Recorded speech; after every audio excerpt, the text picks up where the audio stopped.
conquer and we're going to take some. Is that understood? Yes, sir. That's what we're going to do, sweetheart. We are going to go and get some. All right, people, on the ready line. Are you me? Yeah! Are you me? Yeah! What are you? Autism Acceptance Month is a good time to recognize the talents, contributions, and diversity within the autism community. Sign up and read informative articles for free about autism and other disabilities at www.epmagazine.com. Monotony. It comes in all shapes and sizes. Dull, tedious, just plain boring. But what is this? A contender, perhaps? Something unboring by the looks of it. Jabs right at dull, an uppercut to tedium, something that keeps you on your toes, keeps your head on a swivel, a knockout punch to your old, boring workouts. Welcome to Fight Camp.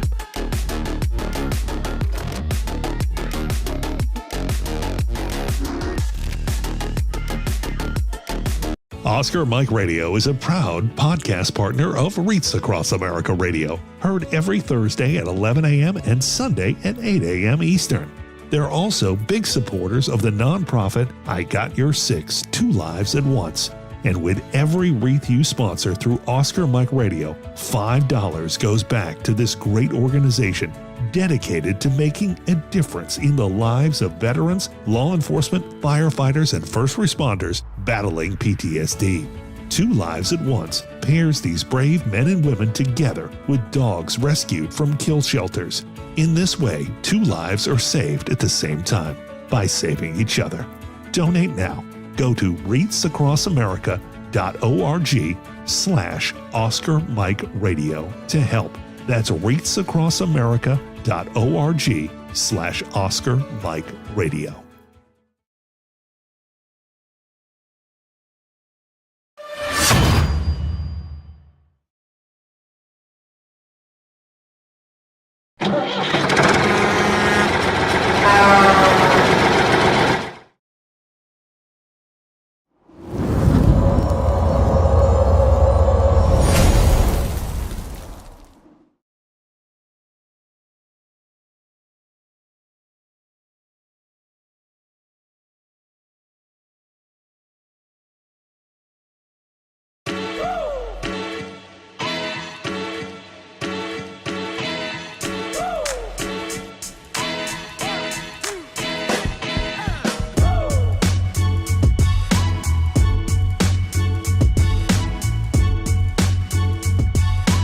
I remember a time when I was in a not so good place, and these games and these activities and being able to come and have the camaraderie that we have here, it makes me feel like I'm not alone. There are people here that have been through what I've been through. It makes me feel like I don't know, I'm part of something great.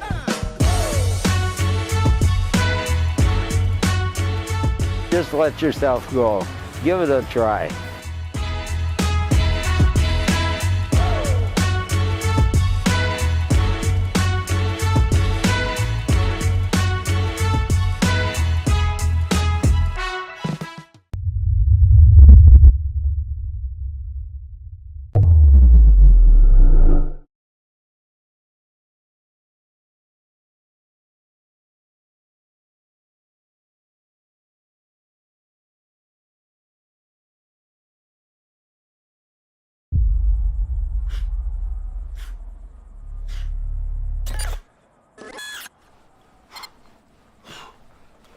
How's it going?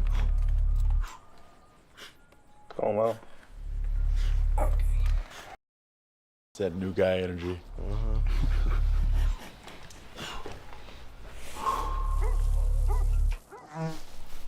Oh, he's back. That's the fourth time he's done that. Is he peeking or probing? Speaking with serious intent to probe. Alpha 2, we might have guys starting to move on our position.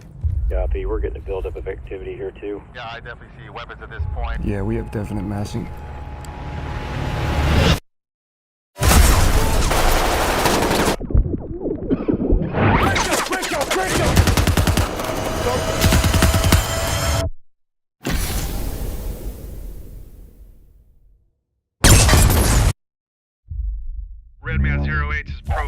We're seeing activity converging to your north and south. This is Frogman 6 Romeo. We need evac at our last known position. We have severely wounded. Who's severely wounded? It's not you. Is it me? Who is it? No, it's not you. No, it isn't. Copy 1, we're in contact 2. You coming to you or you coming to us? Stand by. We'll let you know when we're inbound. Let's move! Here's the plan. EA 5 minutes, over. The scouts are gonna lead us out, and I'm bringing up the rear. Pop smoke. Smoke out? We are all coming back. OP1, they are en route to you. 3 minutes out! 3 minutes! Eyes on me and only me. Has anyone looked at you? Claymore, rock me, dude. 2 minutes out! 2 minutes! Where are you guys? Look for the blood in the smoke! Multiple bad guys trying to get to our position. Inbound! Inbound! Find cover! 1 minute out! We have enemy on our building and all surrounding buildings. Roger that, stand by. Going hot. We gotta get ready, man. This is gonna hurt. On my count. 1, 2, 3.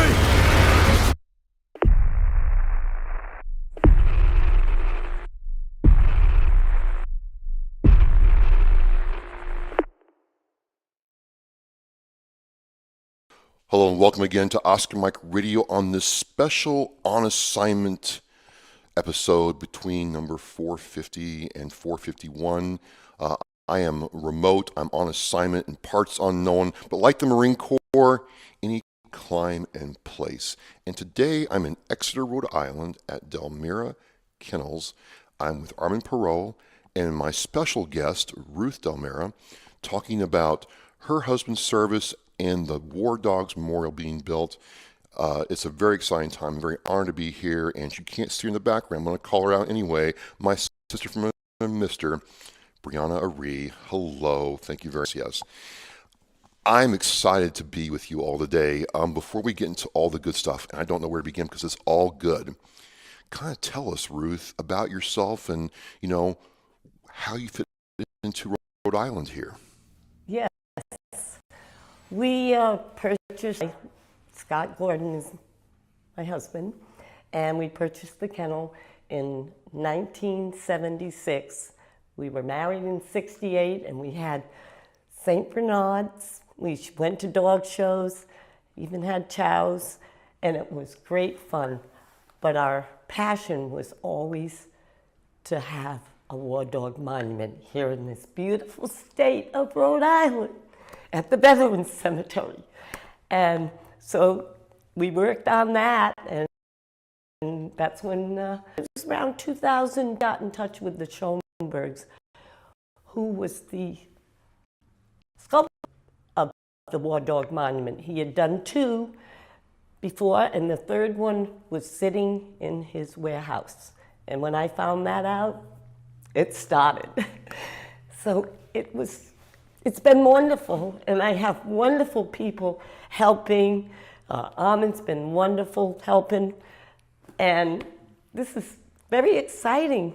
I'm so happy to see the dedication, and it will be there for eternity.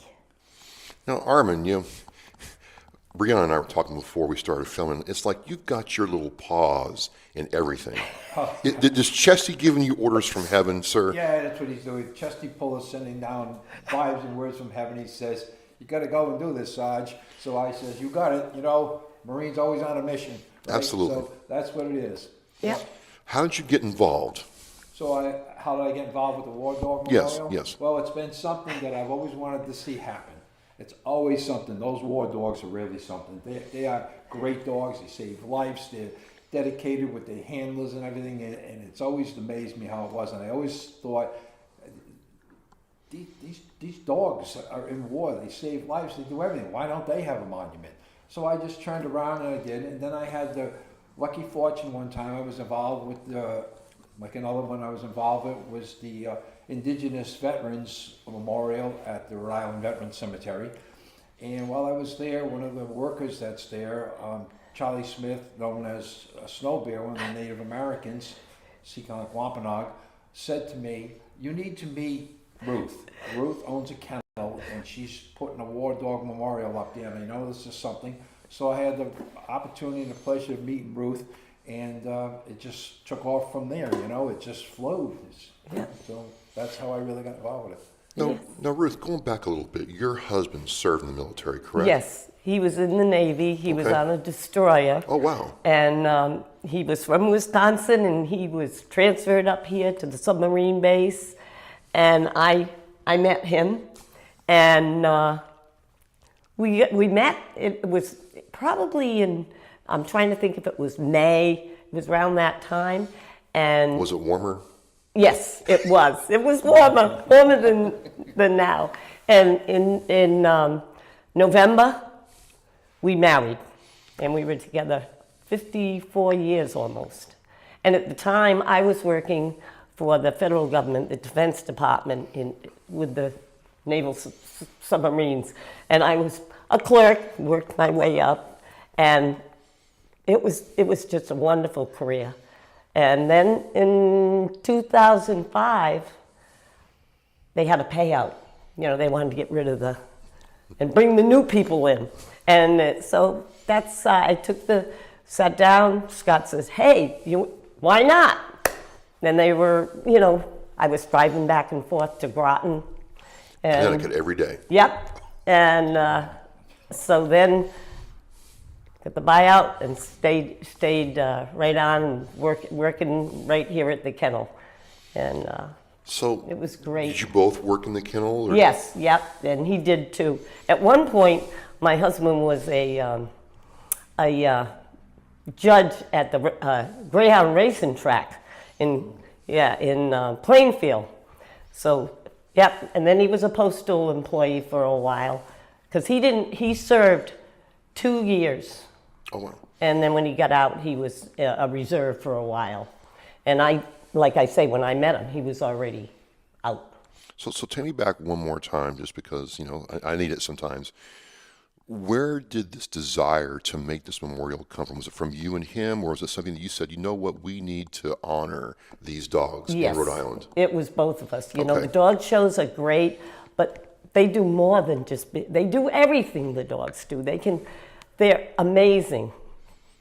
So we had that feeling, and dog shows are pretty like, what do you say, like costume parties or not, you know, and it's true, but fun times. Met a lot of people, and of course I have the War Dog tape that was made by the people that supported the money for the War Dog Monument out in California and in Fort Benning.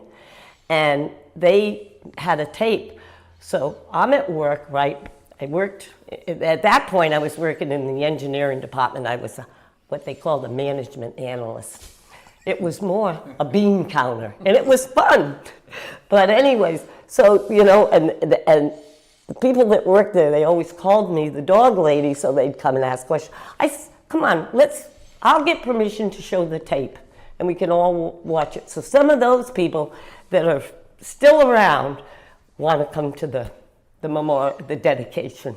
But it was great times, yeah. And then the whole time working here, we were so busy all the time, you know, because we had an older kennel in the field up here, and then we started building this in '95. We were permanently in this building in '98. And it's been great. It's been a great life. I can't imagine doing anything but.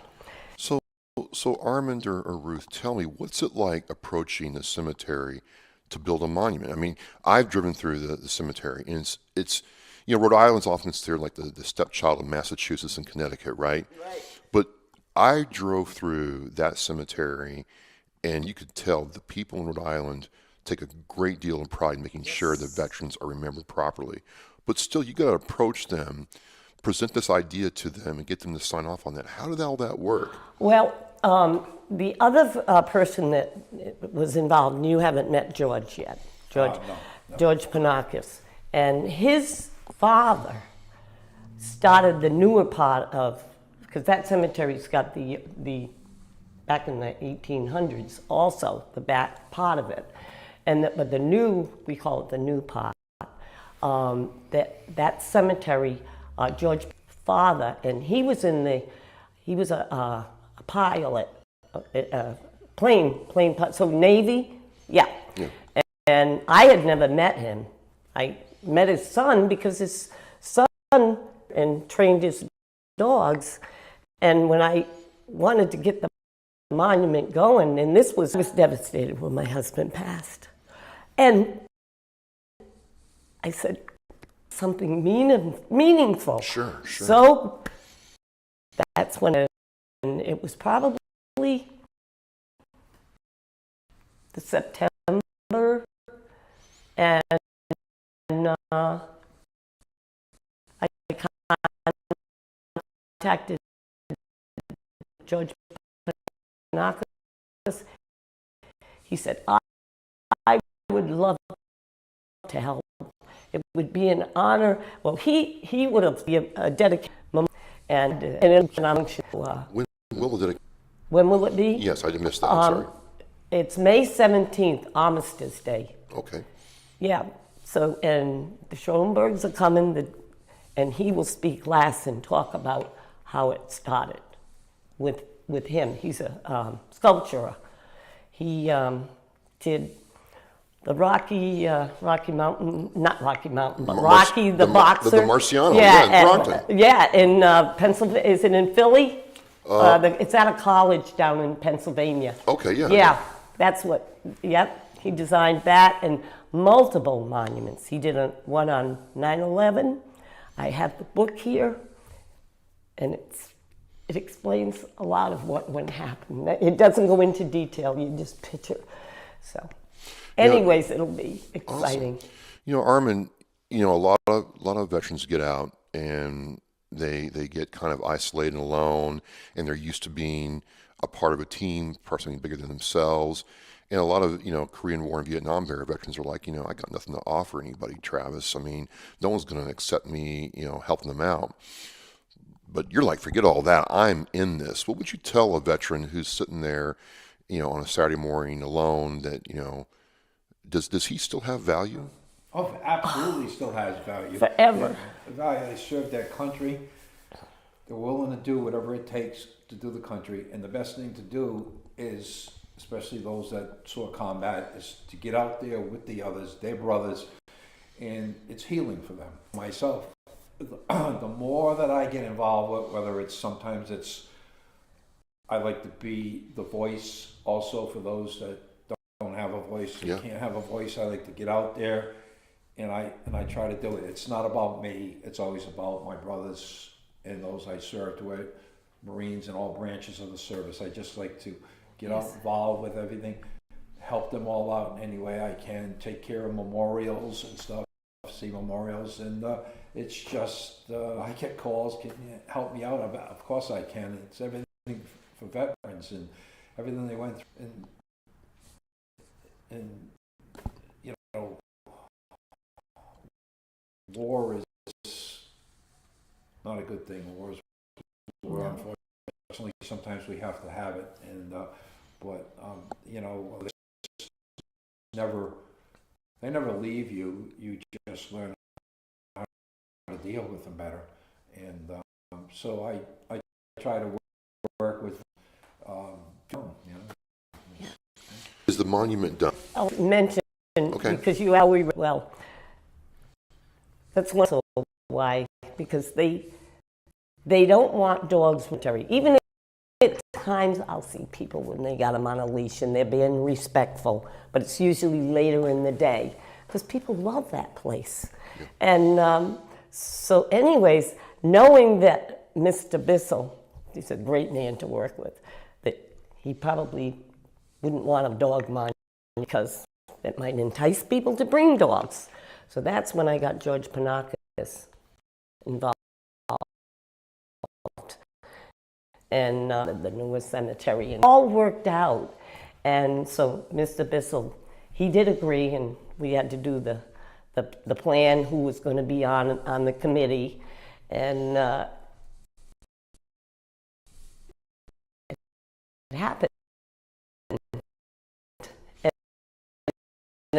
And he's been very helpful since then. They have sites over there. The next one on them, and it goes way, way back there that has been donated by the government. Yeah, it's quite interesting. Okay. How I met Armand. Oh, yes. That was Veterans Day, November 11th, I think, because they had it on a Saturday. And we went back to the War Dog Monument, which is before where the Vietnam Memorial is. And of course, there were gentlemen over there. You came, at one point, and the other gentleman was in the Navy. Was he Navy or not? I remember him. Yeah. He was a police officer in East Providence. Right. And that, and he was a war dog handler. Yes, and he's the one that had a dog over, and this was pretty neat, because I had the curve, and then I had the picture of the two of you. Snaking us. To the other, and pizza up, and I'm on the phone, because he had called to see, how the monument was coming. Sure. And the dedication and all, so that was. I can be so good about it, because then I can be, right? I said, you have the straight mustache. And the biggest bush, and that was way back, lived in the new kennel here. He had it probably a year or two after we married. We lived in Canterbury, Connecticut. There was a storm, and the power was off, and he said, I'm just going to grow my beard. After that. I guess I'm going to have to change my mustache. Yeah. Confuse you a little more. Grow it this out. Tell me then. Yep, it arrived here November 2nd, 2023. Oh, wow. And it came, I was like, well, find a shipping company. I would have driven you crazy back then. and how's it going to arrive? Have you seen it? I have not seen it. Okay, it's big. We're going to see. Size, yeah. Yeah, Size, it's huge. So I'm like, oh my God. Every time a truck would go by here, I'd say, gee, I wonder if they're from California. And by this time, these folks were in Colorado originally, but they moved out to the West Coast. And I'm thinking, oh my God, how am I going to manage this? But it all worked out. And when I contacted her, we were back and forth on the phone with the Schoenbergs. She says, Ruth, you don't have to worry. The wife is official phone calls and the paperwork. So she said, that's all part of the price. It'll be shipped, don't worry about it. So then we were over there that morning because it was coming November 2nd. Sure enough, this great big huge truck comes down. It was flown in to the Boston airport, and they put it on a truck. I have pictures of the whole, on my camera. I'm over there. And I took pictures to have the Schoenbergs give permission to have it there. They wanted to see the cemetery. So I'm over there one morning, 6:45, when it was perfect sunny morning, on my way to work with the old Instamatics. And I'm taking pictures, and I developed them and sent them to her out there then. And they liked the looks of the cemetery because it was their monument. And it's been a wonderful experience. So both of you tell me, what was it like seeing it in the cemetery for the first time? Oh, tears. And it was the coldest day. It was colder, and we were all over there with mittens and hats on, and the crew that was helping, the company that brought it, they just brought it, and they had cranes and everything to take it off the truck. And the crew that was there are the ones that had to they dug the hole to put it in and secured it.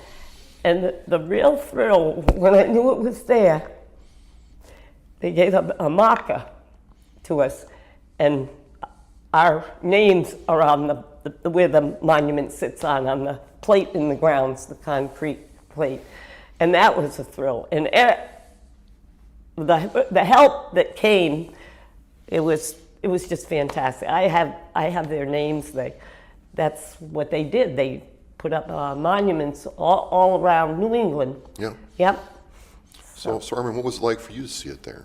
Well, I didn't see it that day. I just saw it after it had already been on it, and I went over there, and I was expecting a small monument. Yeah. And here's this life-size monument of a Vietnam-era Marine. Yeah. And with dog, and it's just stunning to see it.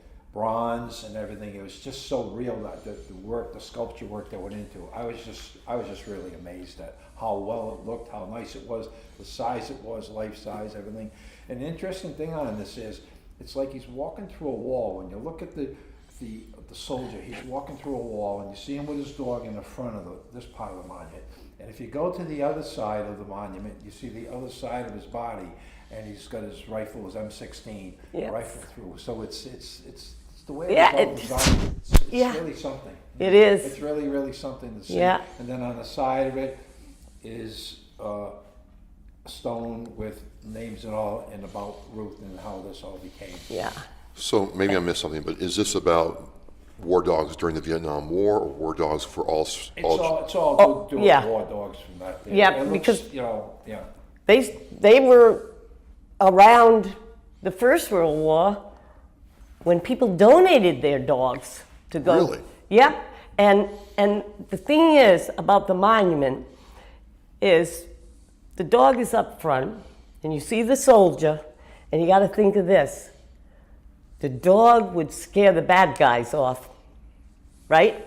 If they, the dog isn't growling in the monument or anything, but that's the first thing they would see. And then if that didn't work, then he could come forward and use the rifle. Oh. And I'm pretty that was what Mr. Schoenberg told us, and that's why he designed it that way. And they had a young man, and this was in California, that posed for 4 days with a German Shepherd. The Shepherd is Dozer, and the young man is Zachary, and it's her nephew, I think, Mrs. Schoenberg's nephew. And they posed. Yeah. The cemetery is a beautiful place, and it really brings home the fact that Rhode Island is extremely, vested in making sure the veterans that served our country who are from Rhode Island or lived in Rhode Island are honored. But when you have somebody coming through the cemetery, what do you want them to think about or feel when they see that monument? How valuable dogs were, and still are, and are in the future, and more. I think of what Cassie has done. It's remarkable. And the police and everybody, and now a lot of them are even helping on the trains. They're helping all over. We need to keep this country safe. It's a beautiful country. Yeah. And people,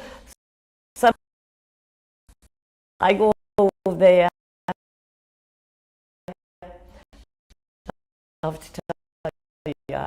I find peace in going over there. Sometimes I've whipped up here, over there, and eat, and just all the things that these people do. And not only them, once the CBS, God, fighting the T and all, there before. So the mark out, there was only so many spots, for monuments, and Mr. Bissell took us through, and he said, this one's available, and I think there was a couple others. There's the LC. Yeah, we're going to go here, Armand, for other Marines or other, during the Vietnam War with you or later, what should a veteran feel when they see this monument? I think what you see is that it just takes you back in time and makes you realize the past and all the parts that all the, like the units she mentioned too, served in the history and what the dog time and realized all their service that they've done. And it's true when you go through there, it's amazing. There's every November 11th, I go down for the reading of the names at the Vietnam Memorial down in the back. And on the way up, I'll go through and I'll see the Special Marine Corps, and I'll see that the Special Forces have their own too. And it just takes you back, and I with a lot of them, it just always takes me back to these. I remember the Seabees, great unit in Vietnam, putting up hooches and pushing the perimeters back and everything like that. Those guys are on machines.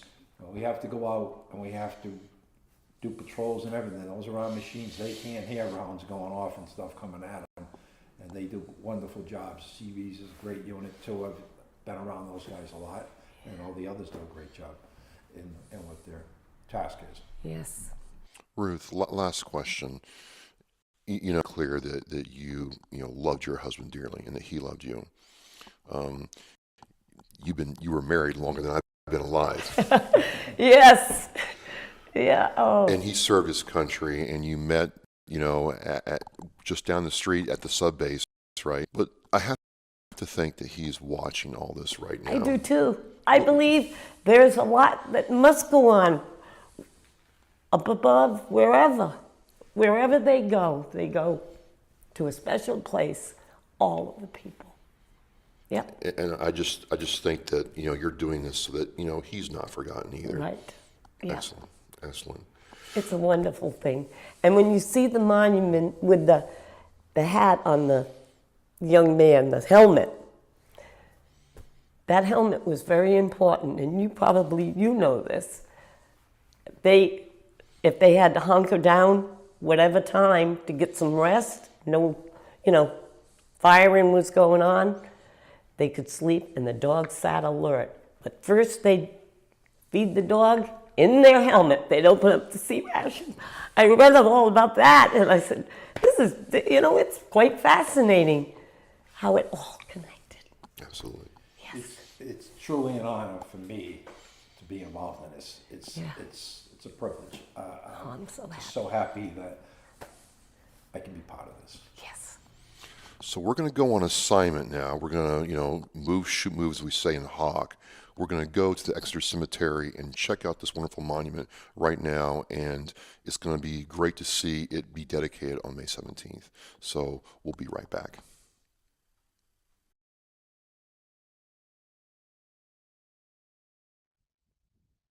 Ruth, this is absolutely beautiful. Does it ever get old looking at this monument? No. I could come over here 2 or 3 times a day. Yes. And this is Dozer and his handler, Zachary. And I just love coming over. He always gets a kiss. Oh, thank you. Thank you so much. Thank you so much. Thank you. Really are hoping that you'll come by on May 17th for this dedication and all of the hard work that Ruth has put into this monument. So we look forward to seeing you, and we hope that you'll be there.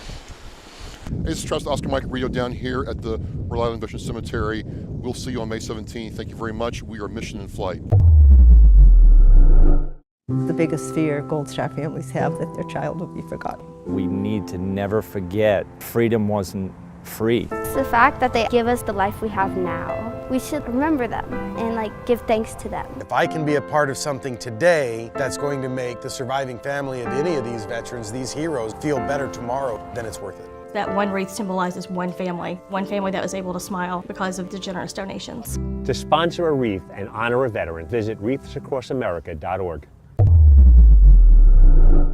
Thank you for listening and watching Oscar Mike Radio. where our active duty service members and veterans are in action and the mission is in flight. Oscar Mike Radio is an oversized load Co-Sinister One production.